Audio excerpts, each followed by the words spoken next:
డబ్బు, అనారోగ్యం, ఉద్యోగం, వ్యాపారం అప్పులతో బాధపడుతున్నారా? వెంటనే ఈ వెబినార్ లో జాయిన్ అవ్వండి. నమస్తే, welcome back to Suman TV. నేను మీ సంజయ్. ఈ రోజు మనతో పాటు ఉన్నారు amphi registered mutual fund distributor మరియు ఇన్సూరెన్స్ ప్లానర్ శ్రీ కృష్ణ చైతన్య గారు. ఆయనతో మాట్లాడి కొన్ని విషయాలు తెలుసుకుందాం. నమస్కారం సార్. నమస్తే అండి సార్. ఎన్పిఎస్ వాత్సల్య ఈ స్కీమ్ రీసెంట్ గానే వచ్చింది అండ్ అంతేకాకుండా దీని గురించి ఎన్నో వీడియోస్ చేస్తున్నారు, ఎంతోమంది ఎన్నో రకాలుగా చెప్తున్నారు.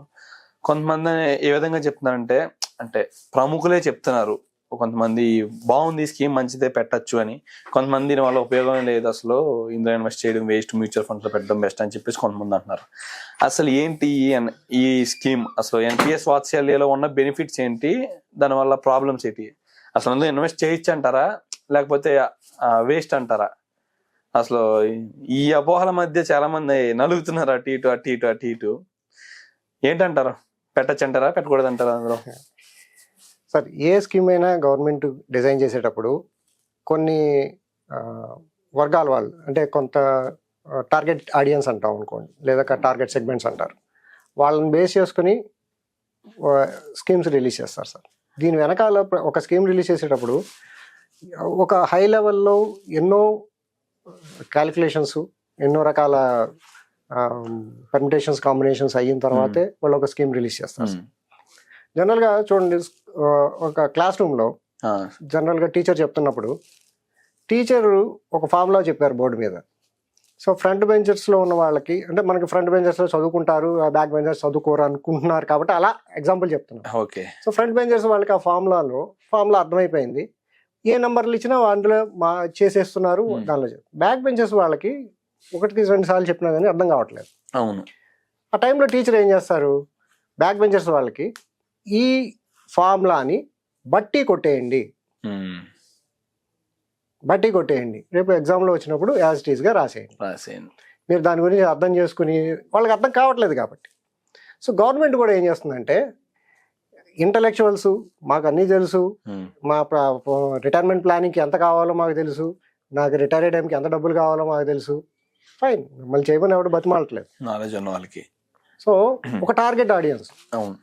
ఈ ఎన్పిఎస్ కూడా మనకి ఏం చేశారంటే, 2009 తర్వాత ఎప్పుడైతే పబ్లిక్కి అలౌ చేశారో, mostly IT companies, technology companies, software based, మిగతా వైట్ కాలర్ జాబ్స్ వాళ్ళందరూ ఎన్పిఎస్ని అడాప్ట్ చేసేసుకున్నారు. ఓకే. ఈ టెక్నికల్ కానీ, ఇండస్ట్రియల్ కానివ్వండి, మిగతా బ్లూ కలర్ జాబ్స్ లో ఉన్న వాళ్ళకి ఇంకా పిఎఫ్ దేంట్లోనే చాలా వరకు నడుస్తున్నారు. వాళ్ళు ఇంకా మైగ్రేట్ అవ్వలేదు ఎన్పిఎస్ లోకి. సో వాళ్ళు ఇంకా ఎన్పిఎస్ లోకి రావడానికి ఇంకా ఎన్నాడు పడుతుందో తెలియదు. ఇప్పటికే ఆల్మోస్ట్ 10 ఏళ్ళు, 12, 15 ఏళ్ళు అయిపోతా ఉంది. సో ఈ సిస్టమ్ అంతా కూడా ఎన్పిఎస్ లోకి వచ్చి వాళ్ళు ఆ కంటిన్యూషన్ లో దానిలో వచ్చే ప్రాఫిట్స్ పొందాలి అంటే అది ఇంకొంచెం టైం పడుతుంది.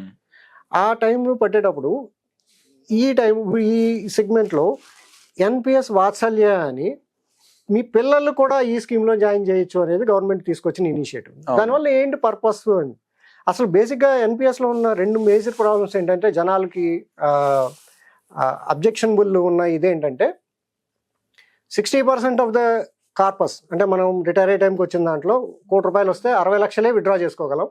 40 లక్షలు ఆ రోజుకి ఆ మార్కెట్లో ఉండే యాన్యుటీ ఉంటుందో అదే కొనాలి, అంటే పెన్షన్ లాంటిది స్కీమ్ కొనుక్కోవాలి. ఆ రోజు అవైలబుల్గా ఉన్న పెన్షన్ స్కీమ్ మనం కొనుక్కొని తీసుకోవాలి. సో 40% అంటే ₹1,00,000 కొంచెం లార్జ్ అమౌంటే. సో అది మన చేతిలో మనం యాక్సెస్ చేసుకోకుండా మనకు హార్డ్ అండ్ మనీనే వాళ్ళు ఆపేస్తున్నారు అనేది ఫస్ట్ అబ్జెక్షనబుల్ చాలా మంది. లాస్ట్ ఇయర్ పిఎఫ్ఆర్డిఏ, మనకి ఎన్పిఎస్ రెగ్యులేటరీ బాడీ అనేది PFRDA, pension fund regulatory development authority. దాని కింద మనకి ఇండియాలో దగ్గర 9-10 ఫండ్ హౌసెస్ ఉన్నాయి. ఈ పర్టికులర్ ఎన్పిఎస్ని మానిటర్ చేసేవి కాదు, ఇన్వెస్ట్ చేసేవి.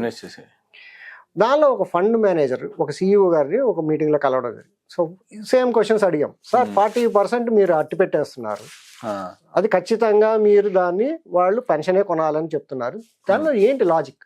ఎస్ అన్న, మీరు చెప్పింది కరెక్టే. ఇప్పుడు మేజర్ గా అందరూ అడిగి క్వశ్చన్ కూడా అదే సార్. అవునండి. ఇప్పుడు మెచ్యూరిటీ అమౌంట్ లో 40% ఆపేస్తున్నారు. ఇప్పుడు మ్యూచువల్ ఫండ్ లో లిక్విడిటీ ఉంది కదా, ఎంతైనా తీసుకోవచ్చు.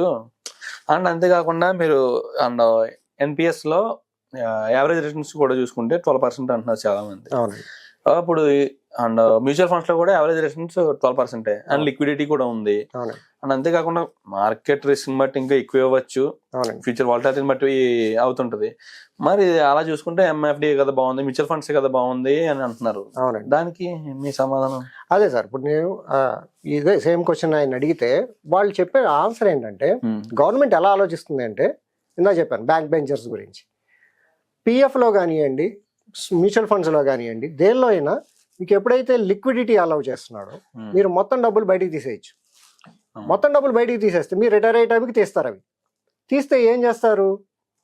ఇల్లు కొనడమో, పొలం కొనడమో, లేదా స్థలం కొనడమో, పిల్లలకో ఏదో చదువులకో, లేకపోతే పిల్లల పెళ్ళిళ్ళకో ఏదో దానికి వెళ్ళిపోతాయి. మీరు రిటైర్మెంట్కి చేసినవి మీకు రూపాయి కూడా లేకుండా బయటికి వెళ్ళిపోతాయి. మీరు పాత సినిమాలు చూడండి, సేమ్ స్టోరీ మళ్ళీ రిపీట్ అవ్వచ్చు. ఎందుకంటే ఎప్పుడైతే కంబైన్ ఫ్యామిలీస్ పోయి న్యూక్లియర్ ఫ్యామిలీ స్టార్ట్ అయిపోతే మీరు వచ్చిన డబ్బులు మొత్తం మీరు తీసేసి ఊడ్చేసి బయటకు పంపించేస్తే ఏమిటి మరి నెక్స్ట్ పరిస్థితి? అది ఇంటలెక్చువల్స్ ఇప్పుడు అదే అన్నాను, మీకు బాగా తెలివితేటలు ఉన్న వాళ్ళ గురించి ఆలోచించక్కర్లా, వాళ్ళకి తెలివితేటలు ఉంటాయి. ఇవన్నీ సెంటిమెంటల్స్ ఎప్పుడు middle class, lower middle class వాళ్ళకే ఉంటాయి, ఎమోషన్స్ మీద ఉంటారు. సో వాళ్ళకి ఒక డబ్బులు కనపడితే ఫస్ట్ వెళ్ళిపోతాయి బయటికి. వీళ్ళు రోజు మళ్ళీ గవర్నమెంట్ అంకో చూడాలి, లేకపోతే ఇప్పుడు పెన్షన్ స్కీమ్స్ గవర్నమెంట్ కి ఎంత బర్డెన్ అవుతున్నాయి సార్. అవి ఆటోమేటిక్ గా తల్లిదండ్రులు సేవ్ చేస్తున్నారంటే పిల్లలకు అమౌంట్ మీద ఖచ్చితంగా ఉంటది. అంటే నాకు వచ్చేదే కదా, ఎప్పటికైనా నాకు వచ్చేది కదా, అంటే తప్పుగా కాదు, అంతే, నిజమే అండి. అది ఇప్పుడు నా అవసరానికి ఇవ్వకపోతే ఎందుకు దాస్తారు వాళ్ళని, సంథింగ్ ఏదో అవసరం అవుతుంది, అమౌంట్ చూసి ఏదైనా బిజినెస్ పెట్టాలనిపిస్తుంది.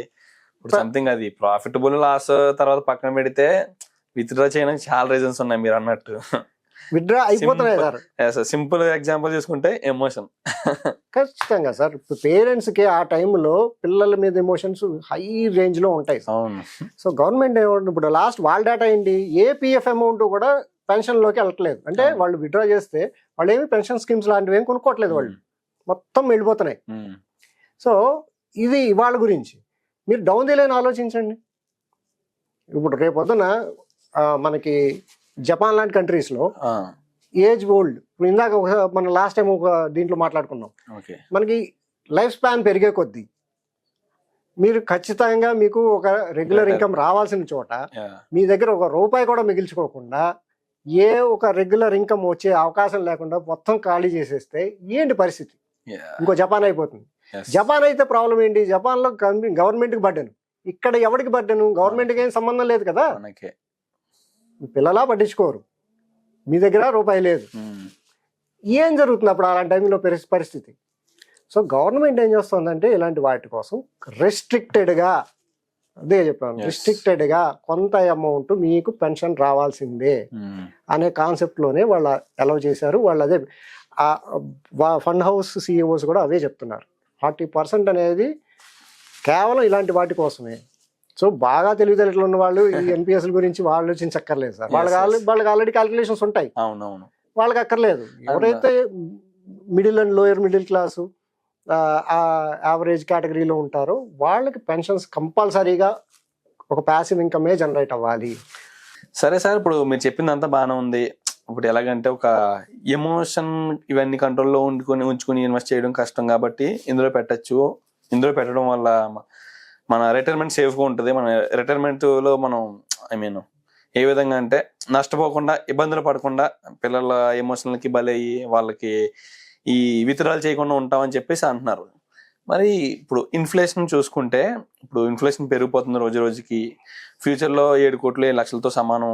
అంటే ఆ 30 ఏళ్ళ తర్వాత, 40 ఏళ్ళ తర్వాత ఈ 7 కోట్లు ఇప్పుడు 1000 రూపాయలు ఇన్వెస్ట్ చేస్తే మెచ్యూరిటీ అమౌంట్ 7 కోట్ల వరకు వస్తా అంటున్నారు. ఆ 7 కోట్లు 7 లక్షలతోనే సమానం. ఆ టైంలో ఆ డబ్బులతో మీరు ఏం చేస్తారు ఆ సమయంలో? దానివల్ల మీకు యూజ్ ఉండదు కదా అంటున్నారు.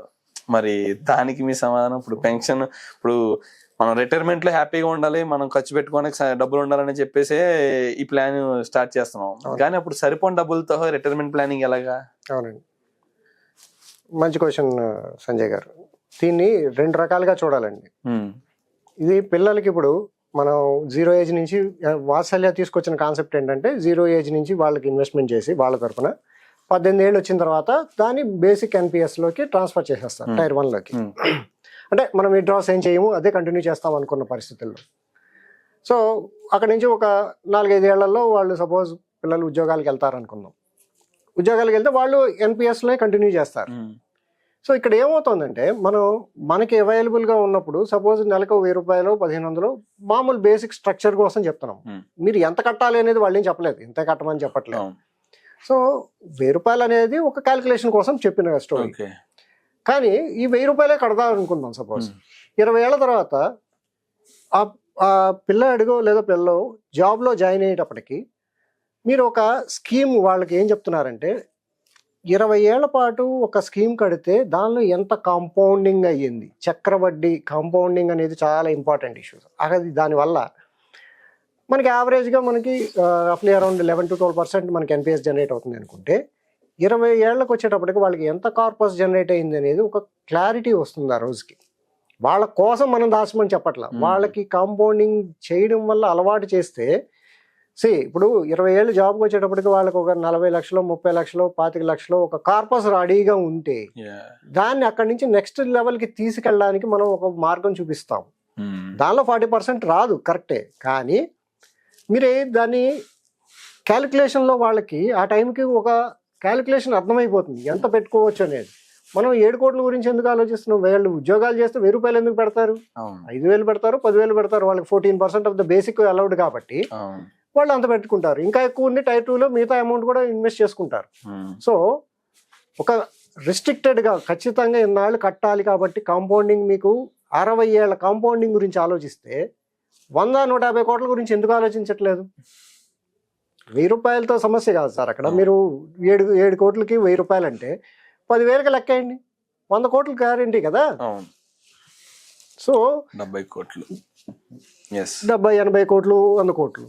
సో ఆ డబ్బులు కూడా చాలవండి, ఇంక నేను ఏం చెప్తాను. సో అంత దాకా వెళ్ళాలి అంటే వీళ్ళకి ఒక ఫస్ట్ గ్రౌండ్ తయారు చేయాలి. ఇప్పుడు మేము కొత్తగా ఎవరికైనా చెప్పామనుకోండి, వీళ్ళు వర్క్ చేసేదే 15 ఏళ్ళు 20 ఏళ్ళు.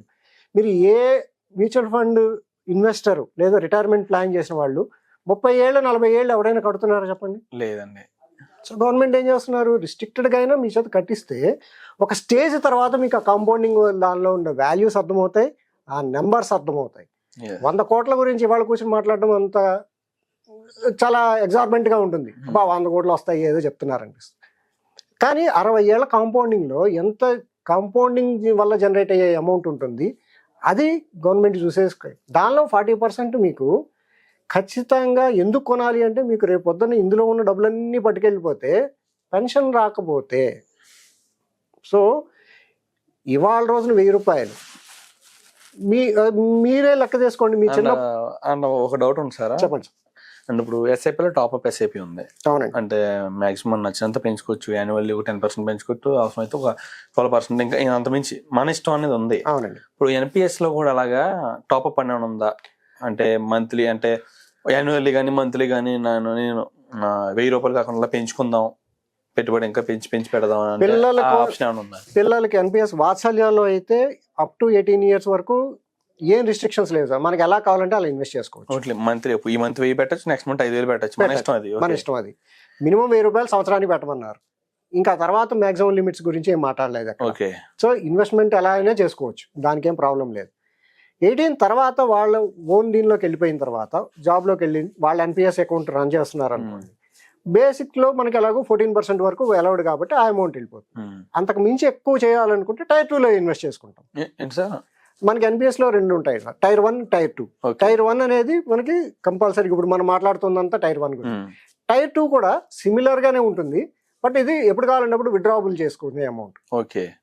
సో మీరు దానికి ప్యారలల్ గా టైర్ 2 రన్ చేసుకోండి. టైర్ 2 రన్ చేయాలంటే ఖచ్చితంగా టైర్ 1 ఇన్వెస్ట్మెంట్ ఉండాలి. డైరెక్ట్ గా టైర్ 2 ఇన్వెస్ట్ చేద్దాం అంటే పాసిబుల్ కాదు. అందులో ఉంచుకోండి, బ్యాలెన్స్ అమౌంట్ టైర్ 2లో చేసుకోండి. టైర్ 2లో మీరు కావాలన్నట్టు మీరు అన్నట్టు 10 ఏళ్ళ తర్వాత 20 ఏళ్ళ తర్వాత మీరు డబ్బులు కావాలంటే అందులోంచి విత్డ్రా చేసుకోండి. సో అబ్సల్యూట్ గా ఈ స్కీమ్ బాగాలేదు అని కాదు సార్, ఆ స్కీమ్ ని మనం ఎలా అడాప్ట్ చేసుకుంటామని గవర్నమెంట్ ఇంటెన్షన్స్ మనం అర్థం చేసుకుంటే చాలు. వాళ్ళది మంచిదా చెడ్డదా అని చెప్పట్లేదు అక్కడ.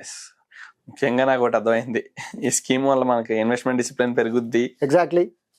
అండ్ అంతేకాకుండా మన రిటైర్మెంట్ మీద మనకు ఒక ఐ మీన్ పట్టు అని ఇవన్నీ అన్నకు సరిపోగానండి. అది ఎలాగంటే మన సేఫ్టీని ఒక basic గవర్నమెంట్ idea. బాధ్యతగా తీసుకొని ఒక బేసిక్ ఐడియా. చేస్తుంది అనుకోవచ్చు. ఎస్ అంతే. అండ్ మనకి బాధ్యత ఈ వయసులో ఉండొచ్చు, ఫ్యూచర్ లో ఎమోషనల్స్ దాన్ని క్రాక్ చేయొచ్చు. కరెక్ట్. అప్పుడు మన పరిస్థితి అవును సార్. yes. ఆ బాధ్యత అందరినీ స్కీమ్ రూపంలో మన గవర్నమెంట్ తీసుకుందంటారు. అంతే సార్, ఖచ్చితంగా. Thank you very much sir. Be patient, be wealthy.